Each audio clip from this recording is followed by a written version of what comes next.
नहीं, मैं इसलिए आया हूँ आज यहाँ कि मुझे यहाँ के काफ़ी जो मज़लूम लोग हैं जिनके ख़िलाफ़ ये झूठे मुकदमे बनाए गए हैं, उन्होंने अपना वकील मुकर्रर किया है और उसी बुनियाद पे मैं साइट विज़िट करने भी आया हूँ। और आज मैं छतरपुर इसलिए आया था कि हमने एक एप्लीकेशन मूव की है SC/ST एक्ट स्पेशल कोर्ट में कि SC/ST एक्ट के तहत ये मैंडेटरी है कि सारी प्रोसीडिंग की FIR करने से लेके और कोर्ट के अंदर भी जो प्रोसीडिंग होती है उसकी सारी ऑडियो वीडियोग्राफी की जाएगी। तो उसकी एप्लीकेशन लगाने और साथ साथ में ये भी कहने कि सारी ऑडियो वीडियोग्राफी FIR करने से लेके बाद तक अब तक जो भी हुई है उसको अदालत में जमा किया जाए। एक बात, यदि वीडियोग्राफी नहीं की है अब तक तो वीडियोग्राफी चालू कराई जाए, हर चीज़ की जो भी पुलिस कार्रवाई करती है इसमें या अदालत भी जो भी कार्रवाई करती है। और दूसरा, अगर अब तक किसी ने नहीं की है वीडियोग्राफी इसकी तो उसके खिलाफ धारा 4 में SC/ST एक्ट में एक अपराध भी बनता है, तो उसके खिलाफ आपराधिक कार्रवाई करने के लिए भी आज हमने एक एप्लीकेशन भी लगाई है अदालत में। परिवार से मिले हैं, क्या जानकारी? अभी परिवार से मिले हैं, अभी बाकी भी सब जो क्लाइंट्स हैं हमारे उनसे मिलेंगे। अभी यहाँ सब लोग आ रहे हैं हमसे मिलने के लिए।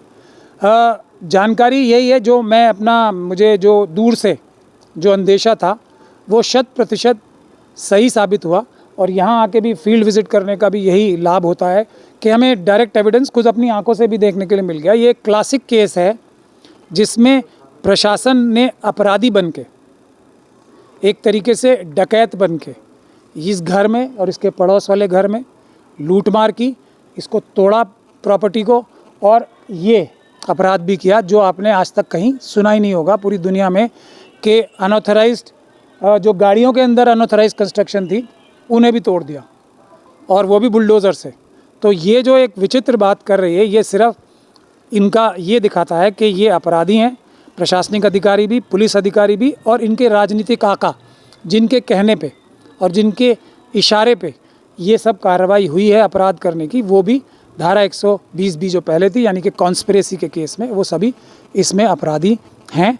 ऐसे सबूत हमारे हाथ आ रहे हैं जिसको इकट्ठा करने हम यहाँ पर आए थे। आपने स्टेटमेंट दिया लूट मार की है, आप इसे कैसे जस्टिफाई करेंगे?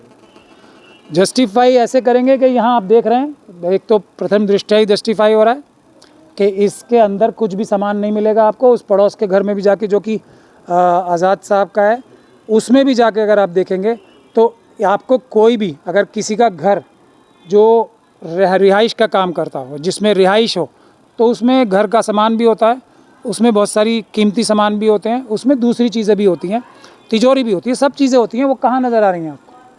और ये तो सब आप लोगों की सामने हुआ है ना सब। किसी घर वाले को एक कील भी ले जाने का मौका मिला तो वो सामान कहाँ गया सब? इसलिए मैं डकैती बोल रहा हूँ, और ये क्लियर कट डकैती ही है। और इसकी आपराधिक साजिश में राजनीतिक आका से लेके और वो सब अधिकारी और वो सब जो JCB और बुलडोज़र चलाने वाले ड्राइवर तक, वो सब उस आपराधिक साजिश में शामिल है।